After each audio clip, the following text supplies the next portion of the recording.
Next on Max TV, we take a look at Joseph King Kong Agbekko's victory over Vic Darchinyan. We look back at the life and times of Arturo Gatti and news and notes coming up on the next round.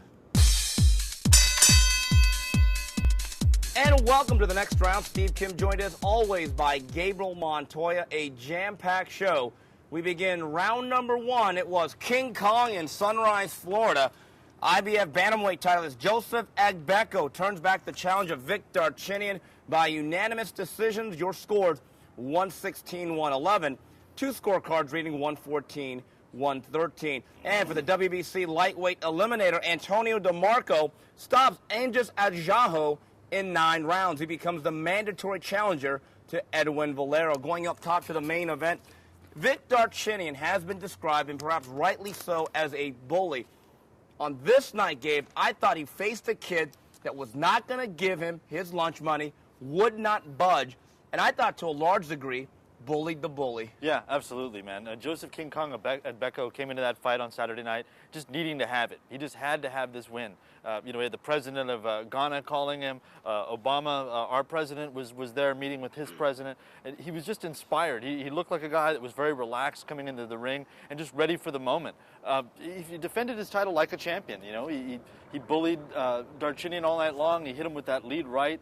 His movement, his defense. I mean, there was two kind of very awkward styles in there. The difference was that he had a little bit of defense to his. He had a very strong game plan using the straight right and using movement. It was a beautiful performance. He started to fade a little bit at the end, but he really steeled himself and showed what he was made of. I was totally impressed. A couple of things stood out about Joseph Agbekko is that, number one, a lot of African fighters, especially guys from Ghana, especially Ike Corte, they have a defense where they basically hold their hands up and they steel themselves, as you say. Yeah. He had a little bit more head movement. I thought he was very, very elusive. Yeah. I also thought Vic Darchinyan technically regressed. I thought he did a poor job of setting up his left hand, started winging a lot of his shots. His footwork, feet were getting crossed up the whole night, and he did not seem to have a plan to really lay the groundwork for a steady, consistent offensive attack. In fact, there seemed to be an air of desperation going into the middle to late rounds that if I don't land that big shot, I'm not going to win this fight. He didn't double jab his way in, and I thought he was reaching and lunging all night long. Therefore, the straight right hands and the counter right hands of Joseph Agbekko, while not the best punch in the world, were certainly very effective. And you look at both guys, who took more punishment throughout the night? No doubt in my mind, it was the Raging Bull who got gored by Joseph Agbekko. Well, you talk about a plan, and it was clear that Darchinyan, along with a lot of the media, who basically everybody picked Darchinyan to win this fight, they didn't really know much about Joseph Agbekko, and I think he really underestimated him. He looked a little slow and sluggish at the weight. He put on 10 pounds at the unofficial weigh-in. And he just looked like a guy that was going to rush right out there, overwhelm his opponent who had not really been in this kind of situation before, and get him out of there with a straight left. And I think Agbekko's plan was very clear. I'm going to outbox this guy from bell to bell. I'm not going to go for the knockout. I'm not going to try to be impressive. I'm just going to win each round, and that's exactly what he did. I didn't see the fight as close as a lot of the judges did, I just think that Darchinyan, like you said, he really regressed, and I think it tends to be maybe his mental problem here is that he overestimates himself, and he thinks he's better than he is, and he really forgot all his head movement, the way he would kind of move his arms and move his shoulders, which kind of sets up a lot of his offense, wasn't there. He was just looking for the big shot from moment one, and it cost him. Well, you take a look at the one big highlight of Vic Darchinyan was a very, very dubious knockdown in round number 7, which I thought was more of a shove or a cuff to the ground. I thought it was not a knockdown. I thought it should have been ruled a slip, and you judge that round in its totality. I'm not even so sure you can go 10-8 in that round, and I agree with you. I thought Agbekko won about 7 to 8 rounds at the very least. And another thing that I think that Vic Darchinyan is going to have problems with style. You look at Nonito Donaire and Agbekko, they have some things in common. Tall, lean right-handers with a very good reach. Yeah. Once you can neutralize Vic Darchinyan from the outside, time him, you create a sense of doubt. And that's why Vic Darchinyan, in my opinion, was not willing to really be patient from the outside to mid-range with his jab, and he started really leaping in and lunging with those left hands. It really left him to be a one-dimensional fighter. It did, and I think really, in some ways the fight was over the minute he landed a crisp left hand, which he did several times throughout the fight, and he never hurt Agbekko. If you can take his punch and you've got some reach and some athleticism, you're going to be a big problem for Vic Darchinyan. Gabe, I think we see him go back down to 115, because that's another factor, is that Joseph Agbekko may not be a Zuma Nelson, okay? But he is a real bantamweight. He's a real bona fide 118-pounder. Well, Vic Darchinyan, even at 112, you never said to yourself, wow, this is a big flyweight. You look at his stature, you look at his reach. This is a guy that probably belongs at 115 pounds. Yeah, at the very least, maybe take another stab at 118, but do it right. I mean, his body and just his demeanor had the look of a guy that didn't quite make the weight right. That maybe they miscalculated, where he should be the week of the fight, how much he should dehydrate. I'm not going to take anything away from Agbekko's performance because, it was a beautiful performance and he really deserved the win. And it was more about styles more than anything and a solid game plan. But Darchinyan just didn't look quite sharp to me. And maybe that is something they could look into, fight one more fight at bantamweight. And if it doesn't really go the way they plan, then maybe he should go back down to 115 where he does have a physical strength advantage. Yes, and I think that's absolutely key is for Darchinyan from a psychological standpoint. He wants to be able to be the boss in that ring. And if you look at who was backing up for much of that night, I think it was a very, very foreign concept for Vic Darchinyan to be in retreat for as much as he was. The undercard, I thought it was a very interesting fight between Antonio DeMarco and Angus Egjahu, but I have to be honest with you, Gabriel. DeMarco came on strong. He got the job done. I did not see a guy that's going to be able to withstand the pressure and the power of one Edwin Valero. No, he looked kind of confused in this fight, and I'm wondering if what they were working on in the gym, trying to get him to box more, if that's taken him out of his nature. He's basically a brawler. He's got kind of the attributes. He's long, he's lean for the weight, where he should be kind of a boxer puncher. But his mentality is that of a brawler, and that's where he lives. And this fight was really a chess match. Egjahu really kept him at arm's length. Kept the pace very, very slow and just really made it a boxing match. But when DeMarco was able to put on the pressure late and start to get his hands going and really find some success, he's able to get his guy out of there. I mean, we'll get to that later. I don't think he beats Valero. I think Valero doesn't walk right through him, but beats him up and stops him probably like 10 rounds. I think they're trying to evolve the style of DeMarco because if you look at that frame and that stature, he's one of these tall, lean guys, doesn't have a lot of muscle definition, but he has the ability to sit and really create a lot of torque with his punches. But he also is a tall, lean guy that should be able to box from the outside. I think they may be thinking ahead, saying, you know what, we can't go into the wheelhouse of Edwin Valero. We're going to have to use our reach. We're going to have to get into the late rounds and take him into deep waters. Let's get to the end of the fight. I got to tell you right now, I applaud the ref. When a guy wants to play dead and act like a soccer player, looking for a yellow card, draw the chalk line on the guy, you know what, I'm glad the referee counted to 10. Because if you're able to argue the way Egjahu did right after you got counted out, you know what, I hate to tell you there, young man, you weren't that badly hurt. Act like a fighter. Quite frankly, Egjahu counted himself out. It was not the referee. No, it wasn't. It was actually a really good call. On the second replay on Showtime, you could see that his knees weren't down. He took a punch, as he explained it afterwards, took a punch and got cut. He then kind of retreated from the action, looked to the ref and pointed at the cut and went to take a knee. Now, it's not up to him to stop the fight. It's not up to him to say, hey, ref, I got cut. Maybe you should take a look at it. It's up to the ref. And the cut really didn't seem all that bad. To the point where, things needed to be stopped immediately. It was his bad. He turned his back on his opponent. You should defend yourself at all times, and he didn't, and he paid the price. And then, like you said, he played dead, looking for a way out or looking for the ref to do something. I mean, really, when you hear 5 or 6 and the ref hasn't done anything, you probably should think about getting up. I think it's very simple. More referees need to take this type of action. Is if instead of calling what they think is politically correct or what is fair or just to both fighters, I think, to me, what I would have done is just kept counting and not even have looked at the guy. I think one of the problems that the referees have is when they think they see a low blow because of the reaction of the fighter, they call what they think they should have seen instead of what they actually witnessed. It's a good win for DeMarco. He is the mandatory, but I have to tell you, I just don't know if he is ready or will ever be ready for an Edwin Valero. For all his flaws, Edwin Valero can kick.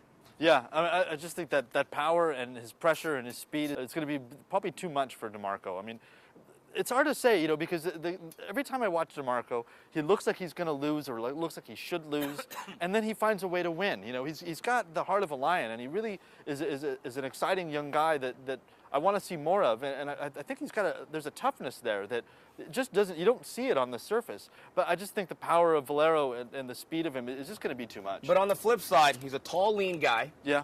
He has good reach, and he has power. One thing, taking away perhaps Pitalua, who's very long in the tooth, I don't think Valero has faced a real pure puncher or a real good offensive fighter yet. So I would like to see what would happen if you get to the first 2-3 rounds, which is an absolute danger zone against Valero.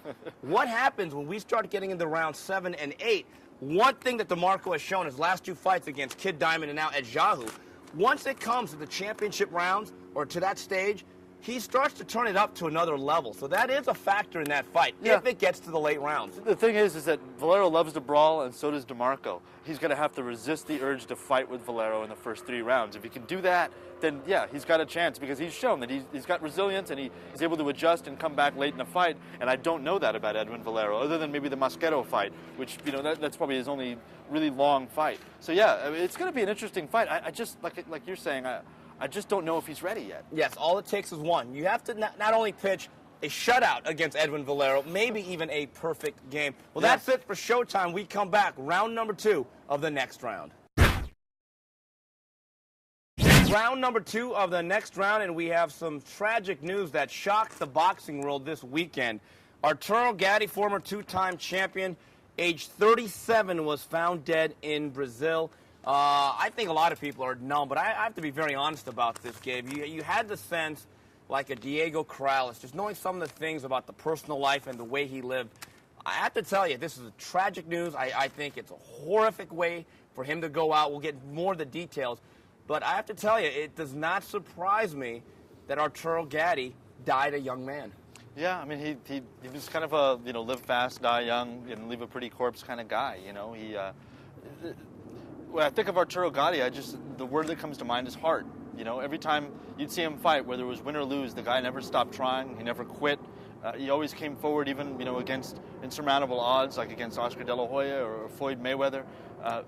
All I can really think about, I mean, I'm still, you know, kind of in shock. I mean, like you, I tend to agree that, you know, a wild lifestyle like that generally leads to an early end, but I just didn't think it would end like this, and so suddenly, and strangely so close to the death of our Alexis Arguello, you know, one of our other great fighters. You know, I'm just kind of speechless with it when it comes to it. All I can think of, you know, when you think of all these, when you think of Arturo Gatti, you think of moments, you know. That 9th round against Mickey Ward, where he takes the body shot and goes to a knee, and you think he's out, but he gets up and starts to come back at the end of the round. Or, you know, his left hook from hell against Gabriel Ellis that won a fight that he was losing. I mean, we lost a great warrior, and he's a guy that a lot of fighters, a young fighter in particular that fought a few weeks back, could learn a lot from. I think Arturo Gatti puts to rest or puts to bed the whole theory of just how important being a belt holder or a champion or being a real champion, or even being pound for pound is, because this game should be about entertainment and, like you said, moments. He left indelible moments, and he left us lasting memories. And you know what? This guy may not make the Hall of Fame, but if you take a look and you ask fans across the country who are our age and maybe a little older or even younger, give me a fighter that you would pay your hard-earned money to watch, and you're going to get a great night of entertainment. I think the consensus would be that Arturo Gatti is always among the 3 or 4 guys you're going to mention from the past 25 years. Yeah, I mean, there's a reason why he was in 4 fights of the year. You know, that's amazing. That's amazing. Amazing stat. You know? Yeah, it was like one of them, or 3 of them were in a row. I mean, he was just a ridiculously entertaining fighter. He was a blood and guts warrior, and it's when I think of Arturo Gatti, you know, I think of him swollen, bleeding, and smiling. You know, just a guy that lived to be at the center of a storm. That's the way he liked it. Yeah, a couple of things about this story. This was supposed to be a second honeymoon, and tragically, and it looks like now that his wife, Amanda Rodriguez, is a prime suspect in the homicide of Arturo Thunder Gatti. When you heard the stories of him being dead in his hotel room, blood on the floor in his underwear, that sounded very fishy from the very, very beginning. It's almost like that Steve McNair situation where you knew it was just not something random. You knew there had to be something behind it. Going back to Arturo Gatti, I think, again, he proves once again that it is completely overrated to be undefeated. I mean, here's a guy that lost at 1 point 3 straight fights in a row, yet in many respects, in the eyes of HBO and the general public and guys like us, he was still a guy that was must-see TV. Yeah, you know, I always get asked that, you know, do you think he's Hall of Fame, or, you know, was he pound for pound? And I don't think, you know, it's one of the reasons I throw those things out the window, you know. I mean, not Hall of Fame, but the idea of pound for pound, because He's Who cares? entertaining. Yeah, who cares? cares? He's entertaining, and he proved that he would fight anybody. Yeah, he fought Mayweather, he fought De La Hoya, he'd fight Ivan Robinson, who was not a good matchup for him, Angel Manfredi, who was kind of a pure boxer, Gabe Ruelas, who could crack. I mean, you throw out any name, and Arturo Gatti was like, where's the fight? What time is it? I'm there. The thing that I like, there's a lot of fighters that say, I fight for me. I don't care if the fans are booing. They're not in there. And that's true. But I like fighters, and the ones that I really love are ones that leave a piece of them inside the ring, is that they give back to the game. There are certain fighters that I look at, and you know which ones it is if you've read my writing. They take from the game time and time again, and they do not hold up their end of the bargain when it comes to fans and the game of boxing and the tradition and the legacy of it. A guy like Arturo Gatti, perhaps there should be a special wing of the Hall of Fame for guys like him because he gave back to the game. He left a little bit of something in himself, and I think that's the memories that we're going to have of Arturo Thunder Gatti. Yeah, I mean, when you look at it, maybe they should call the wing. These are guys that did it how they used to do it. Because you look at him, I remember HBO after Ward Gotti did a replay all in black and white. Right. Because it was that kind of fight, and that's Arturo Gatti. You put him on, it could be any fight of his, quite honestly. Maybe other than towards the end when he was starting to lose it against, Gomez and Baldomir, when you could see that he was faded and I didn't want to see him take shots anymore. But pretty much any other fight in his canon, and I will sit there and watch it because it's going to be entertaining. You're not going to go, oh, this is the one where he stunk out the joint by boxing. You know, Gabe, I always thought he would have a tough time in retirement, and that was kind of confirmed to me after the Alfonso Gomez loss in July of 2007. I was out there last year when Miguel Cotto and Antonio Margarito, before they fought in July, last April in Atlantic City, had a doubleheader. Yeah. And I remember at the post-fight press conference inside the bowels of the Caesars Palace Arena, what was it, Boardwalk Hall, Bob Arum and I think one of the executives from Caesars Palace called up Arturo Gatti to present some sort of award to Miguel Cotto.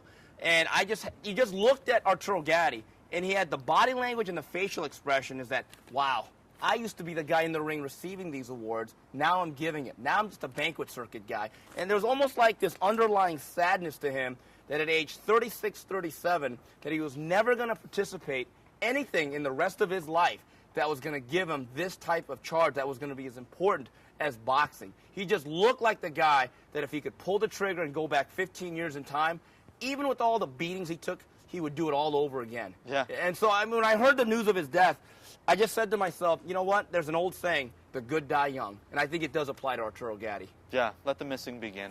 So there we go. That is the unfortunate and untimely death of Arturo Gatti. May he rest in peace. We come back, we wrap it up with news and notes. And we wrap it up here on the next round. Steve Kim, Gabriel Montoya with news and notes, taking a look at the fight review. Friday night fights, Matt Godfrey, 10-round decision over Sean Hawk.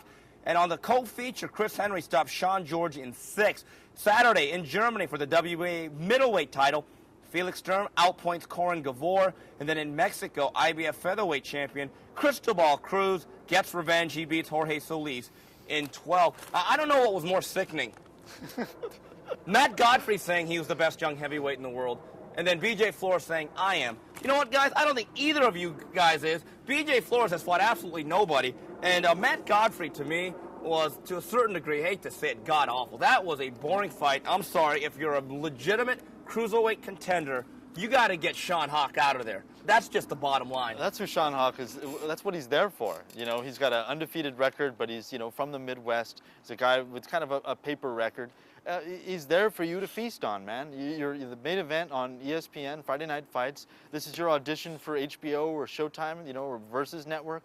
And this is what you bring, just a really just slowly, not even workmanlike. It was just kind of, pick and peck and kind of vulture-like performance. It just wasn't very exciting. It wasn't something that I ever want to see on TV again. I think there was probably more action in B.J. Flores and him arguing. I wouldn't even want to see them in a thumb war, quite honestly. You just look at the hierarchy of the cruiserweight division. Obviously, the king is Tomas Adamek. Yeah. And you project Thomas Adamek against Matt Godfrey or B.J. Flores. I don't think we need to get any further into that discussion. Chris Henry beats Sean George, and the mystery was, why did Sean George shut it down? Well, you ended up having some information. There's a good reason why he shut it down. Yeah, in the first round, I talked to his camp. I did an interview with him last week, and I went back and forth texting with him yesterday. And it turns out that he injured his right hand. He might need surgery on it. He's going to see the doctor later this week to get a final decision on it. But also in a clinch in the first round, he pulled his shoulder out. A mild dislocation or a strain. We're not sure. Again, he's going to get an MRI this week. So that was basically what happened. He came out really strong. He looked like $1 million in that first round. And I picked him by decision, but it looked like he was going for the knockout. And then the second round, all of a sudden the demeanor changed. He became very tentative. And at times almost looked like he was looking for a way out. And it ended up costing him with a knockout loss, or a TKO loss, rather. I'll say this about Chris Henry. He's a one-dimensional guy. I think he's going to be always a little bit flawed, but you know what? He's a fun fighter. He's a hard-punching bastard. And he only knows one way to fight. That's to come forward and to wing leather as hard as he can. And you know what? That's great. Yeah. I love guys like that because they usually make for some very, very entertaining affairs. And I like watching him just because he looks like Bald Bull from, the original Punch-Out, He just keeps coming forward. And he's not Glass-Jaw Joe because he's got a pretty good beard. Oh, he's got a great beard. I mean, he can get hurt, but his resilience was great. And, we had picked him to win a fight against Yusuf Mack. Yeah, and he lost a close one, but he was coming on late. He's got to be a guy that... he might be able to beat, some of the top-level guys. I mean, he just beat Sean George. Granted, George was injured, but, you only can fight the guy that's in front of you, and he got the job done and did it very well. I think Chris Henry is that old NFL expression, on any given Sunday, one team could beat the other. Mm-hmm. On any given night, if Chris Henry has a good night and lands at the right spot, you never know what could happen with punchers like Chris Henry. Moving on to the fight preview, Friday Night Fights, co-headlined by Bradis Prescott and Guillermo Rigondeaux. And then Saturday for the WBA Junior Welterweight title, Andreas Kotelnik takes on Amir Khan. It's interesting about Bradis Prescott. It seems like since this big knockout victory over Amir Khan, it's very funny, the juxtaposition, that on the next day that Bradis Prescott's on Friday Night Fights, Amir Khan's fighting for a world title. Yeah. It just seems to me that Bradis Prescott has not really capitalized on this huge victory over Amir Khan last year. Yeah, I mean, you almost have to ask the question, did they just think of Amir Khan as a stepping stone? Right. I mean, and they're just still developing him? Because, I mean, he's fighting, Miguel Vasquez, who's, he's 24-3. He's got 12 KOs. And he really doesn't have much of a record. I mean, he has a loss to Tim Bradley and Saul Alvarez, who's also kind of a prospect. Whenever he stepped up to that next level, you get the sense that this is the guy that they just kind of feed to people. I'm not really sure what to make of Prescott. He's a tall lightweight. He's got power. He's got a pleasing style. I don't know what the holdup is. I mean, it's not like there's no one to fight in the lightweight division. Now, taking a look at Guillermo Rigondeaux, one of the very best amateurs of the past 30, 40 years, Gabe, it's going to be interesting to see just how fast they go with him. It's always been a theory that when you have major league prime-time amateur talent, this guy's a two-time gold medalist. Teddy Atlas says he's the best amateur he's ever seen. I don't necessarily disagree. I saw him in 2000. How fast are they going to go? Because I think, to me, a guy like Rigondeaux, he has a major league trainer in Freddie Roach. He's going to get the best sparring out on the West Coast. I think he's the type of guy within 15 fights, you might see a guy make a run at the world title. Yeah, I think he's definitely that. I remember, seeing him at the wild card and just wondering who was that. I hadn't really seen him up close, and then somebody told me who he was, and I was like, yeah, that looks exactly like a great amateur guy that's going to be a real quick rising titleist. I'm not sure about the talent level that they're putting him against right now. It seems like they maybe should step it up. Still early. Still very early, but you could see some of the things, some of the weaknesses being shored up for the pro game, sitting down in his punches a little bit more. The right hook, he's a southpaw. His right hook was a little wide. They're working on really tightening that up. I mean, really tiny technical things. When you've got a guy as experienced as him, I think he's going to be able to make the adjustment because he strikes me as an intelligent, thoughtful kind of guy and an intelligent fighter. I'm really excited to see his progression. Gabe, a couple of weeks ago, we saw Marcos Medina earn a shot at the WBA title by knocking out Victor Ortiz. You know what? I think we're going to see a rematch. I don't know if it's an upset, but let's just call it a somewhat upset special. So call it a half soup, half sandwich. I think Andreas Kotelnik will find a way to beat Amir Khan. Wow, okay. After the Medina fight, everybody kind of asked, does this change your opinion of Kotelnik? And I'm like, well, it doesn't make Kotelnik any more of a puncher, and that's Amir Khan's biggest weakness is his chin. But what it does say is that that Kotelnik is a very disciplined fighter. As Freddie Roach says, he doesn't do a lot of things well, but the things he does, he's very strong at. He has a 1-2. He has a nice defense. He's very patient, and he sticks to the game plan because of his limitations as a fighter. And I think that Amir Khan's going to have to do the same. He's going to have to be very disciplined. He's going to have to move in and out, use his speed and his reach advantage and his size to outpoint Kotelnik.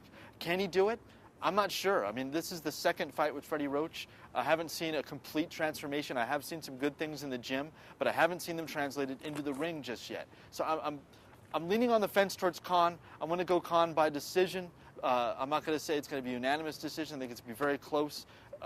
That's where I'm leaning right now. Gabe, it's funny that Freddie Roach says this guy does nothing great, and he's right. But the thing about Kotelnik, he does nothing really bad either. No, well, that's true. The way I would describe him is well-rounded and steady. And I think the thing about Khan is a lot of speed, a lot of flash. But I've seen Amir Khan in the gym for about the better part of 8-9 months. They are trying to get him to tuck that chin in, lay behind the jab, double the jab up, come with his head a little bit lower and be more disciplined. But you know what? I still see the Pez dispenser. I still see the head popping up, and I still see him going into these amateur habits of throwing these hard, fast combinations where he leaves himself very vulnerable. Kotelnik may not be faster, but there's a thing called timing. Timing can offset speed, and I think Kotelnik, if he can withstand the pressure of Marcos Medina, who was all over him the first 4 rounds of their fight, I think is going to be able to make some adjustments. And you know what? You say that he's not a great puncher. Amir Khan's chin makes guys who are average punchers look like pretty good punchers. So I like Kotelnik, but I think it's a very tough fight either way. I think it's very much a 50-50 fight. It's going to really tell us what Khan is made of. I think we know what Kotelnik has. We know who he is. He's a very steady title holder who's looking to get a foothold in the division. But we're going to find out if this gamble, moving up to 140 to take on what some people have called the weakest belt holder there, if that gamble's going to pay off or not. I'm excited and very intrigued by this fight. Yeah, it's too bad none of us could actually see it out here. That's the only buzzkill. We wrap it up with a couple of tidbits here. September 12th, this deal is done. Heavyweight champion Vitaly Klitschko will take on David Haye. Then September 26th, this is being discussed. Chris Arreola and Paul Williams will co-headline an HBO fight. More details to come. David Haye, now that he's not dependent on Sentada to pay his bill, the back injury suddenly cleared up. It must have been the ibuprofen. Yeah, it was magically gone. I'm excited about this fight, but, I thought he had a better shot against Vladimir Klitschko, even though I said he'd get knocked out in 6. I mean, at least Klitschko has or Vladimir has a weak chin. But Vitaly, man, he is a tough dude. He's got a really awkward style. He knows how to fight tall. He uses his jab. He uses that right hand well. I just don't see Haye winning this fight. I think he has a shot if maybe Vitaly gets old overnight or maybe gets injured or decides to quit in the fight. But as far as styles, I still don't see how Haye, who's not that big of a heavyweight, he's a big man, he's athletic, but his power is really unproven to me at heavyweight. I just don't see how he beats him. David Haye has what they call the puncher's chance. And Freddie Roach once taught me, Steve, you know what a puncher's chance really is? And I said, what's that? It means you got to get lucky. Because if you really look at the annals of boxing at the world-class level, take away Foreman Moore, how many punchers' chances at the championship level have actually cashed in? Not that many. No. And if you look at David Haye, he looked extremely vulnerable, and I thought technically unsound against Monty Barrett, who was shot to death, okay? Yeah. And the thing about David Haye is, based on what he's done as a heavyweight, I don't think he's a top 20 heavyweight, and his chin, even at cruiserweight, was not exactly George Chuvalo. No. I think Klitschko wins this fight. Now, taking a look at Chris Arreola, there's a report that he could be fighting, of all people, Oleg Muskayev. You want to talk about shot? This guy is Tupac. He is Biggie. I hate to say it, but you got to love the matchmaking. If you're Chris Arreola, if you have any class, and Al Heyman, you got to send a bottle of vintage wine to the HBO matchmaker. They're giving you Oleg Muskayev, maybe? Yeah, I mean, they wouldn't show Shagayev versus Klitschko, but they'll show Oleg Muskayev. Oleg Muskayev. You know what happened? You know what happened? Bone Crusher Smith and Tony Tubbs were not available. James Tillis was kind of haggling. He wanted too much money, and so they went with Oleg Muskayev. It's a good matchup. It'll be a good knockout, a nice highlight reel, but it still doesn't show that he's ready for the Klitschko. But I would like to see him at 250 or below. We're going to see the professionalism or not of Chris Arreola, and Paul Williams could be facing WBO champion Sergey Zizernzuk. Here's the thing. I heard HBO's balking because they don't know who the hell he is.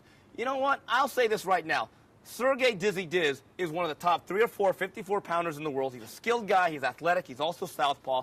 If you're going to televise Verno Phillips, why not Sergey Dizzy Diz? Well, yeah, I mean, isn't their job to know who he is? I mean, they are. Well, they don't do a good job of that. Yeah, they are HBO boxing. For my money, he's the guy to beat in the division. He's got the belt that Paul Williams is an interim version of. And he's a tall southpaw. He's 6'1". Athletic. Very athletic. Fast, quick. Yeah, he can hit hard. And he's got a nice, solid amateur background. He's going to be a very tough test, if not the test, of Paul Williams' career. I'm really excited about this fight. It's about time somebody stepped up and fought Sergey. Absolutely. So there you have it for this week's edition of TNR on behalf of Gabriel Montoya and the rest of Max Boxing. Till the next round, goodbye, everybody.